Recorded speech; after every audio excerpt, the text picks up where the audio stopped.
Praise the lord. దేవుని నామానికి మహిమ కలుగును గాక.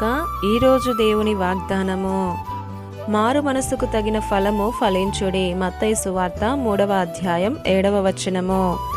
ఈ ఉదయకాలంలో దేవుడు మనతో మాట్లాడుతున్న మాట, మారు మనసుకు తగిన ఫలము ఫలించుడి అని.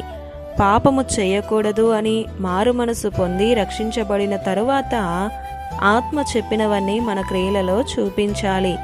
ఆత్మఫలము అనగానేమి?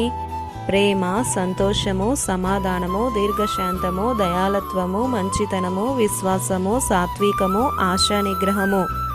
ఇవి ఆత్మఫలములు. ఫలించాలా? ఫలించకపోతే ఏమి జరుగుతుంది? ఇంకా టైం ఉంది కదా అని అనుకుంటాం. ఏమి ఫలించాలి? ఆత్మ విషయములో, మారు మనసు విషయములో, కుటుంబ విషయములో, ఆర్థికపరమైన విషయాలలో, జ్ఞానము విషయాలలో, అన్ని విషయాలలో మనము ఫలించేవారిగా ఉండాలని దేవుడు కోరుకుంటున్నాడు. మరి నీవు ఎక్కడ వేసిన గొంగలి అక్కడే ఉన్నట్లుగా ఉంటే ఎప్పుడు ఫలిస్తావు? లే, చతికిలబడినది చాలు. నీలో ఏ ఫలం ఉందో, ఏ ఫలం లేదో ఒక్కసారి పరీక్షించుకో. బ్రతుకును మార్చుకో. నరకం నుండి తప్పించుకో.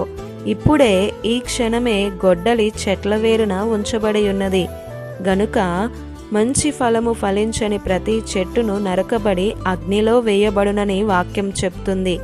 మనం ఫలించుట వలన తండ్రి మహిమపరచబడతాడు. ఆయన యందు నిలిచి ఉంటేనే మనము బహుగా ఫలిస్తాం.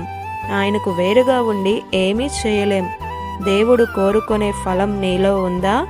ఆయనకు లాగా ఎంతమంది జీవిస్తున్నారని ఆయన చూస్తున్నాడు.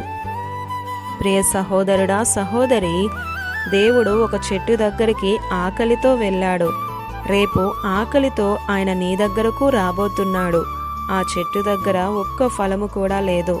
ఫలాలు కలిగిన విశ్వాసిగా నీవున్నావా? ఉంటే నిన్ను బట్టి ఆయన సంతోషిస్తాడు. మంచి తండ్రి నీ కొరకు ఆయన తన రక్తమంతా పిండి నిన్ను కొన్నాడు.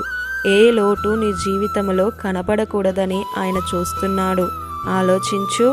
హృదయము కూడా భూమి లాంటిదే. ద్వేషం అనే మొక్క నాటితే విషం చిమ్ముతూ పెరుగుతుంది. అదే ప్రేమ, విశ్వాసం అనే విత్తనాలు నాటితే అనేకులకు ఆత్మఫలాలు ఇచ్చే చెట్టులా నిలుస్తుంది. ఇది నా వాగ్దానం మీ అందరి జీవితాలలో నెరవేరాలని కోరుతూ దేవుని సువార్త పరిచర్యలో మీ సహోదరి Prasanna. God bless you. Amen.